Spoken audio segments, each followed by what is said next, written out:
afternoon and welcome to the Midday News. Here's what we have in the bulletin. Judicial Services Commission to review new proposals, including psychometric testing.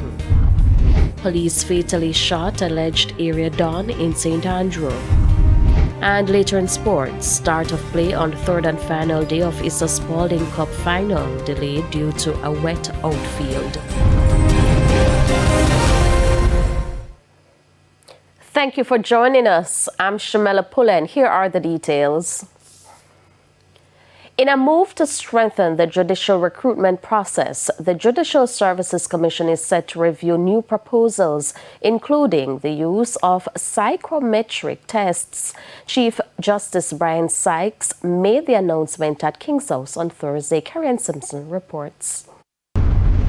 Chief Justice Brian Sykes says the Judicial Services Commission will hold its first ever retreat soon to look at suggestions from a 2007 report by the Jamaican Justice System Reform Task Force, led by Professor Barrington Shevins. The report pointed out problems with the current system when appointing judges. Justice Sykes says the Commission will be looking into using psychometric tests. Other important areas of national life, it is virtually a standard recruiting tool. It is part of the assessment process. And so you're looking at things such as attitudes to authority, willingness to work in teams, willingness to abide by legitimate instructions in terms of the administration of the court. These tests are used in many recruitment processes to assess candidates' mental abilities, personality, and work behavior. The court, as an institution, has to have rules by which it operates without compromising the ability of the judge to decide cases as they understand the law and the evidence. So those are things now that the Commission will be looking at in order to strengthen the recruitment process, because once the judge is appointed, barring misbehavior or severe ill health, it's almost impossible to remove a judge. And so, hence, the great emphasis on the recruitment process. The Chief Justice says this step is critical to improve the recruitment process. He says more information will be given to judges soon. So at the end of that, of the retreat, the expectation is that we will have a detailed recruitment methodology. Process is clearly outlined, the criteria for selection clearly articulated, so that when persons are seeking to apply for judicial office, they will know exactly what is expected of them and how the process will be conducted. Justice Sykes was speaking during Thursday's swearing-in ceremony for 2 judicial members promoted to higher positions for the Easter term at King's House. They are Tracy Ann Johnson, who will act as a Supreme Court judge, and Christine McNeil, who will also act as Master in Chambers. Kerry Simpson, TVJ News. Meanwhile, Chief Justice Brian Sykes says the Commission is still introducing digital solutions to the courts. As you may have become aware, certainly from decisions from the Court of Appeal over the last few years, one of the enduring problems that we have been having is the timely production of transcripts. And it allows persons to go to the Court of Appeal to argue that because of the length of time that it has taken to have their appeal heard, their injustice, and therefore most times they're asking for the conviction to be quashed, but so far the Court of Appeal has not acceded to that, but it usually translates into a reduction in sentence if the Court of Appeal agrees with them. Justice Sykes says victims and their relatives continue to question the justice system when cases remain unresolved.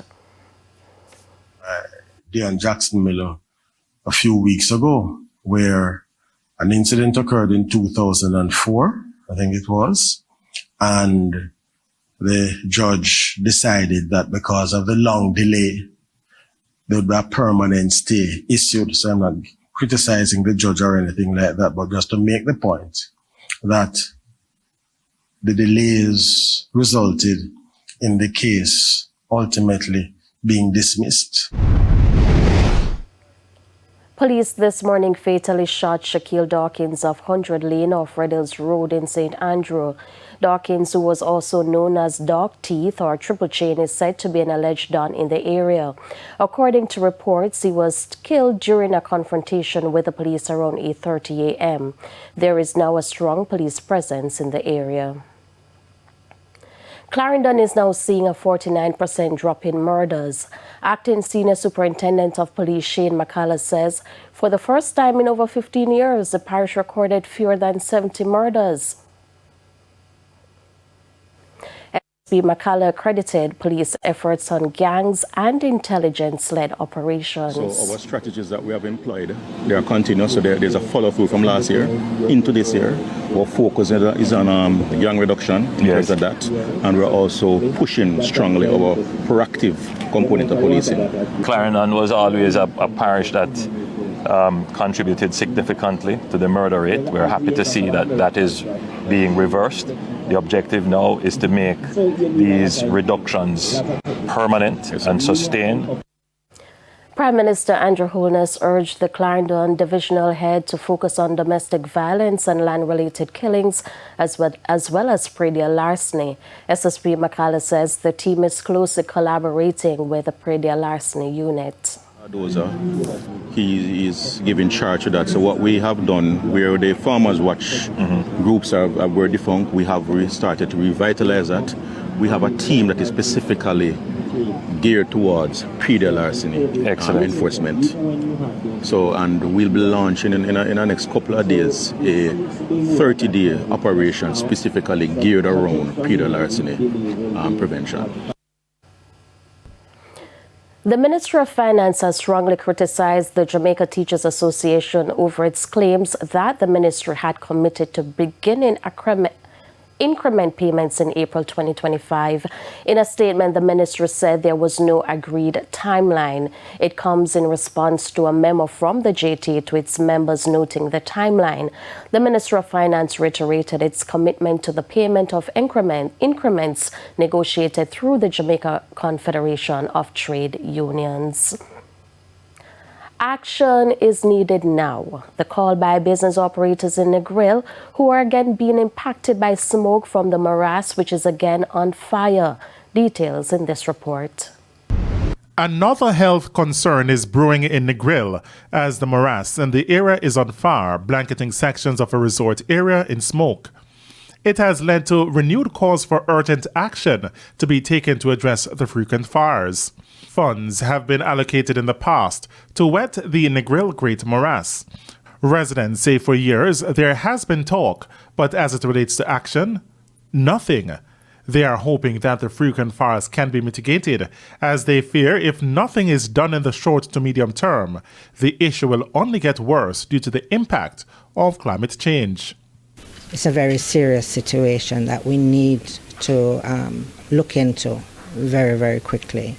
Minister Samuda said he would be having a meeting with us again soon where he would outline what they intend to do. Hotelier Sophia Grizzle says there are several solutions which have already been put forward. One such is bringing back the natural water flows which were used to water a canal back to the morass. Now, with summer around the corner. We are very, very concerned because if it affects the health of local residents. It's not just because it's in a major tourist resort, but it affects our health as well. So it is very dangerous. It's not a difficult solution and it's not a very expensive solution. Actually, the best solution was the cheapest solution, which is the most natural solution, which is bringing back the water that used to feed the morass back into the morass. So it's not going to take a lot of money or anything like that. It's just the wherewithal and the will to get it done as soon as possible. According to the Negril Research Center, the Great Morass measures roughly 5,660 acres or 229 square kilometers, reaching depths of over 12 meters. It runs parallel to Negril's beaches, encompassing mangroves, swamps, and marshlands. O'Shane Masters, TVJ News. Banana and plantain are said to make a comeback, this following the passage of Hurricane Beryl last year. Crops such as banana, plantains, fruits and vegetables were wiped out following the passage of Hurricane Beryl last year. But 9 months later, things are turning for farmers in southern St. James. Things are coming back. Banana plantations are looking good. The plantains are looking good. The fruit trees were pruned and they are looking good once more again. At the recent staging of the Montpelier Agriculture Show, Member of Parliament for St. James Southern, Homer Davis, said after extensive work with the Rural Agricultural Development Program, RADA, the sector will bounce back in short order. He also shared that other crops are bearing much fruits. Sometime last year, I think it was a little before Beryl, and I'm sure MP Kelly, I would like to hear this. We issued over 500 coconut seedlings to farmers in Roper, both top and bottom Roper, sir. And I can tell you the last time I went around there, the thing is looking nice. They're growing nicely. And what they have done with it, they have intercrop with pineapple, banana, planting, and other agricultural produce. In the meantime, Mr. Davis is urging farmers to start thinking long-term when investing in crops. We have to think long-term. We have to think in a generational empowerment of farmers. It can't be on the short crop alone. We must plant some crops that can outlive us, where our offsprings and our offspring children can enjoy the fruits of the grandparents' labor.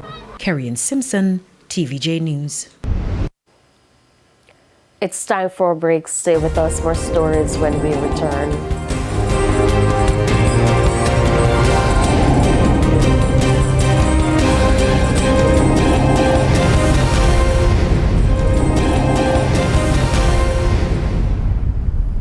Welcome back to the Midday News. In a move to improve access to vital government services, several satellite offices have been set up across Jamaica. The latest opening in Castleton, St. Mary this week. Details in this report. Satellite offices are now providing key social services including PATH, NIS, and public assistance. PATH, which offers financial aid to thousands of vulnerable families, remains the most critical. While it helps reduce poverty and boost access to education and healthcare, many Jamaicans continue to voice concerns.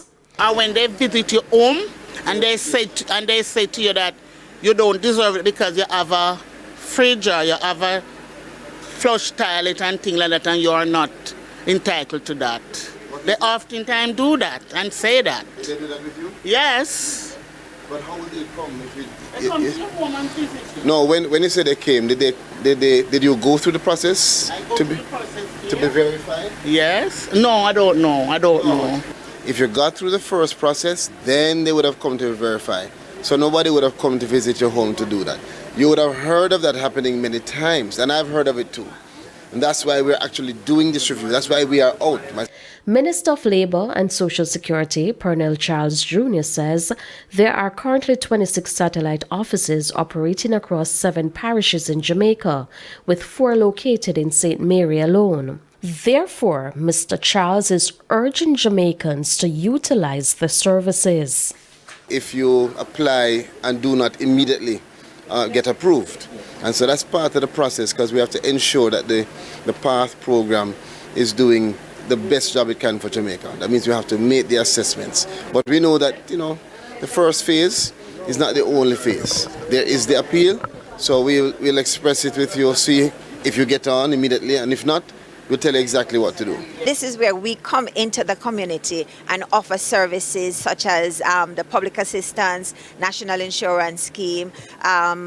They can apply for their NIS card or do their application for their pension. They can apply for PATH here or even the different grants that we offer. We have 4 of these satellite offices, outstations in the parish of St. Mary's. It's now time for the Business Minute. Berger Paints Jamaica is reporting an increase in revenues of $134 million for 2024 to reach $3.5 billion. That's a 4% increase compared to 2023.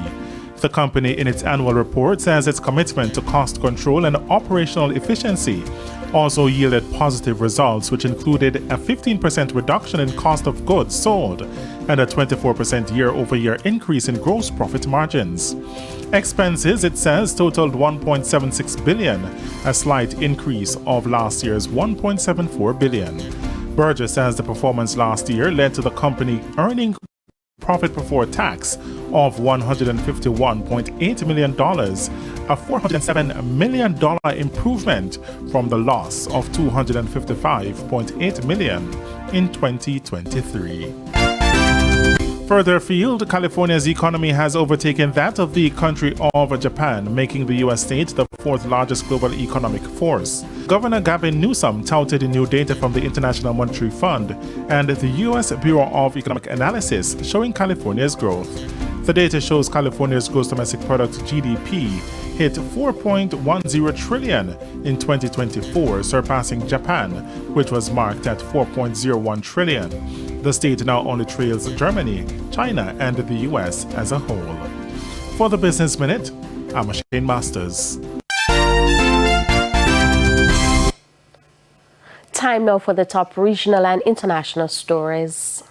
In the region, Barbados education officials are bracing for a second consecutive day of industrial action after describing the action taken by the Barbados Union of Teachers BUT as a disappointment and genuine shock. The BUT said that its action, which began on Thursday, will continue even as the Ministry of Educational Transformation said that schools will remain open, with trainee teachers on standby to fill in for ununionized staff participating in the industrial action. The ministry has urged the BUT to return to the table of dialogue immediately to resolve the long-standing issue of terms leave for teachers. Now, it's time for a break. Stay with us. More stories when we return.